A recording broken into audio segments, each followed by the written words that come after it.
Throw it away right now. We can't eat this. What's the matter all of a sudden? Dad made this for us, you know? Look inside the cake.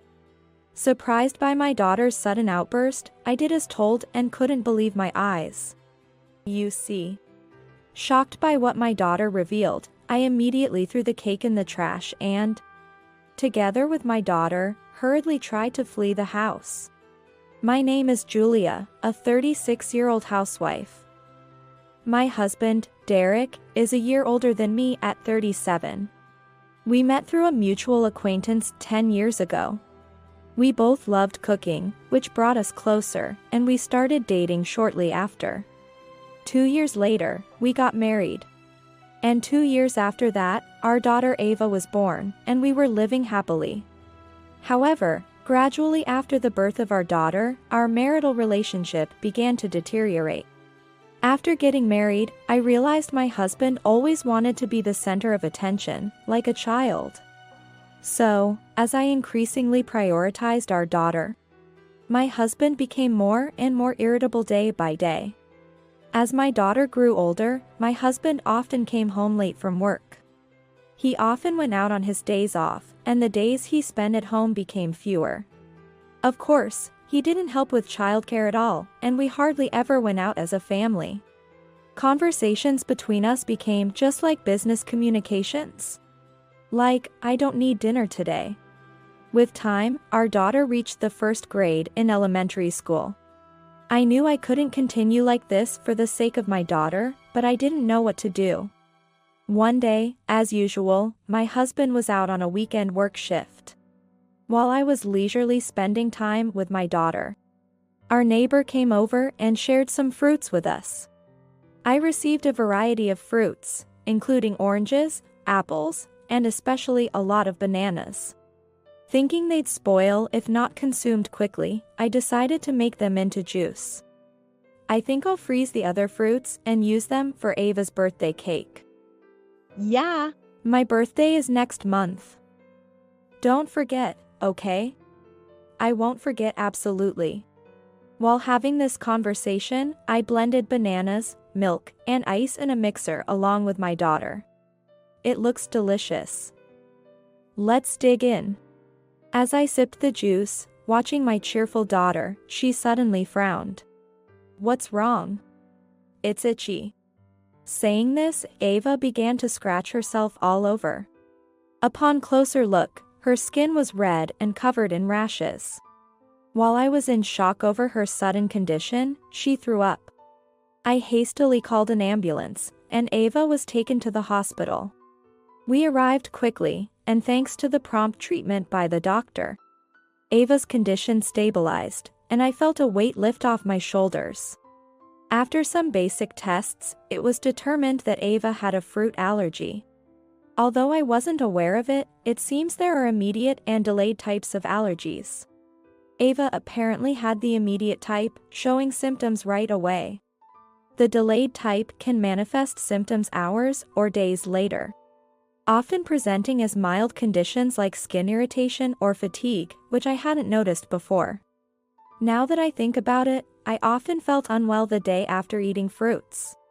When Ava was a baby, I gave her various fruits in small amounts to check for allergies. But recently, since this spring, she has been having a runny nose more frequently. According to the doctor, Ava might have developed hay fever, and consuming fruits in that state might have triggered her fruit allergy. When I asked if there was a connection with hay fever, I was told that the allergic structures were similar. Given the severity of Ava's symptoms, it was recommended that she immediately undergo an allergy test and stay in the hospital for a day. After completing the necessary procedures and resting in the patient room, I contacted my husband, Derek. An hour later, Derek rushed in, panting, and peered into Ava's face with a worried look, asking, "Ava, are you okay?" Seeing Derek in such a state, I felt something was off, but he immediately asked for details. So I was too preoccupied explaining the entire situation to dwell on it, momentarily forgetting about the unease I felt. However, when I told him about the upcoming hospital stay and asked him to bring some change of clothes, I realized what was amiss. Didn't you go to work in a suit this morning? Why are you in casual clothes now? Huh? Oh, I went home once and changed. Derek replied, looking a bit flustered, which made me suspicious. However, before I could ask further, a doctor called him.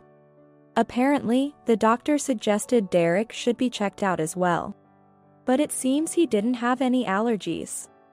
After our allergy tests, all that was left was to wait for the results in 5 days. Before discharge, the doctor cautioned us. A second exposure to a food allergen can cause a stronger reaction, possibly leading to anaphylactic shock. It's very dangerous, so please be careful. Taking this to heart, Ava and I resolved to be extra cautious about consuming fruits. 5 days later, the results confirmed that both Ava and I tested positive for many fruits and certain plants like ragweed and barnyard grass, which cause hay fever. While I was worried for myself, thinking about my daughter having to watch her diet for the rest of her life truly hurt. We should avoid fruits in the birthday cake. Yeah. Instead, let's have it with lots of whipped cream. Not knowing what to say to my downtrodden daughter, who realized she couldn't enjoy her favorite fruits anymore, Derek chipped in. Ava, how about making cookies with Dad now? Cookies. At Derek's suggestion, Ava's eyes lit up, and her spirits lifted. Watching the two of them enthusiastically start making cookies, I was taken aback and teary-eyed with joy. I never expected Derek to be the one to cheer up Ava. Wonders will never cease, I thought. Ever since, Derek has been very attentive to Ava, even offering to help with allergy precautions. It's surprising because he used to be indifferent when Ava or I fell sick. But now he's been very supportive, almost like a different person. Maybe he realized how precious Ava is after this incident. I swelled with hope, thinking that perhaps our marital relationship might continue to improve. However, reality wasn't so sweet. His kindness lasted only about a week after the hospital discharge. Derek went back to his old habits of frequent overtime and working on weekends, rarely being at home. When he was home, he was often laughing to himself while looking at his phone. Despite supposedly working non-stop, he didn't seem exhausted. And he even took his phone to the bathroom.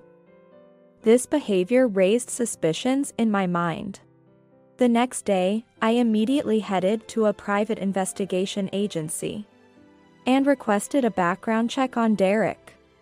I suspected he might be having an affair.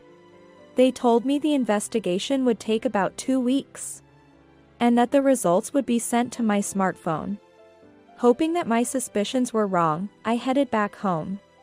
Time flew by, and it was the day before Ava's birthday. Although Derek had to work that day, he came home earlier than usual. I'll make Ava's birthday cake tomorrow. I was taken aback by his sudden offer. While it was a kind gesture, the fact that I had hired investigators to look into his activities made my feelings complex. But I knew Ava would be thrilled. With that thought, I decided to keep my complex feelings in check, at least for tomorrow. Thank you. Then, I'll leave the cake to you. I'll take care of the main meal. Sure, I'll leave that part to you. Oh, and I think you already know this, but please make sure not to include any fruits. I know. I'll go to bed now to be ready for tomorrow. Okay. Good night. Derek headed to his room, while I went to the kitchen to prepare for tomorrow's feast. An hour later, after finishing my preparations, I passed by Derek's room and heard him talking to someone on the phone. I had assumed he received a sudden work call, but I never dreamt that this would later be connected to a major incident. Morning came, and Ava turned 7 years old. Happy birthday. As I cheerfully greeted my waking daughter, I noticed she seemed down. When I asked her what was wrong, she didn't tell me, only replying with, "It's nothing." This made me worry. Derek, however, seemed oblivious to Ava's mood and was excitedly making her birthday cake since morning. As soon as the cake was done and I was setting plates to serve it, Derek's phone rang. "Sorry, it's a work call. Go ahead and eat without me." "All right." I watched Derek go to his room and then began to serve the cake. As I was about to slice the cake, Ava started to scrape it with her fork. "What are you doing?" Ava's face was dead serious. It didn't seem like she was just playing around, which confused me. Then she found something, her eyes widened, and she raised her voice. I knew it. "I don't want this cake. Throw it away now. What's gotten into you? Your dad made this especially for you." Still puzzled, I pressed on, and with a grave expression, Ava pointed at the cake. "Look inside." When following her instructions, I found a lot of finely chopped fruits in it. The fruits were coated with white cream, making them almost imperceptible if eaten normally. "Why?" As I muttered in confusion, Ava was about to reveal a shocking truth. "I overheard Dad talking on the phone last night. He said, just as you instructed, I'll put in lots of fruits and eliminate them." Stunned and at a loss for words, I suddenly heard the door to Derek's room open. Ava and I exchanged glances, hastily threw the cake in the trash, and fled from the house. We headed straight to the taxi stand, aiming to go to my parents' house. During our escape, Derek called multiple times, but I ignored him. As we moved, I explained the situation to my parents via email. It turned out they were on their way to our house to deliver Ava's birthday present. By sheer coincidence, we met up with my parents nearby and decided to go to their house in their car. "Dad, Mom, I'm so sorry for all this." "It's okay, don't worry about it." My father's comforting words nearly brought tears to my eyes. But I couldn't cry in front of Ava. Holding back my tears, I got in the car and noticed I'd received investigation results from a detective agency. In a panic, I checked and found a report stating Derek had met with Emily after work and on holidays. There were also pictures proving it. This confirmed that Derek had been cheating. I knew it. As I unintentionally muttered this, my curious father peered at my phone, witnessing the photographic evidence of Derek's infidelity. "What's this?" "Change of plans. Head to Julia's house now." "Wait, why?" "Our daughter and granddaughter have been put in danger. And on top of that, there's this affair. We can't just sit quietly." My father was furious, looking almost demonic in his anger. Driven by his fervor, my mother, who was driving, headed to our house. Upon arriving and entering, Derek rushed to the entrance, his face quickly turning to one of confusion. "Why are my in-laws here?" "That doesn't matter right now." "Care to explain this?" I confronted my bewildered husband with the evidence of his affair. He stared wide-eyed, shaking his head vehemently in denial. "No, that woman is just a colleague from work. We're just close, but I haven't cheated on you." "What about this cake?" "I told you not to put any fruits in it, didn't I?" I thought, if it was wrapped in cream, it would be okay. Before I could react, my father, who had reached his limit of patience, grabbed Derek and shouted at him. "How can you still say such things at this point? Have some shame. You've got it all wrong. If you're not going to talk, I'm calling the police right now." At that, Derek's face turned pale, and he seemed to give in, starting to spill everything. He confessed he'd been cheating for about 4 years and had been asked for a divorce all along. Derek wanted a divorce too, but while contemplating how to do it without paying compensation, he apparently shared the story of our allergies with Emily, his mistress. This is when she suggested the unthinkable. Just trigger the allergy one more time and eliminate them. You won't have to pay child support and you'll even get the insurance money. To execute this plan, Derek had been pretending to care for us so as not to arouse suspicion. I felt deeply betrayed. How could he even think of harming our daughter for such a reason?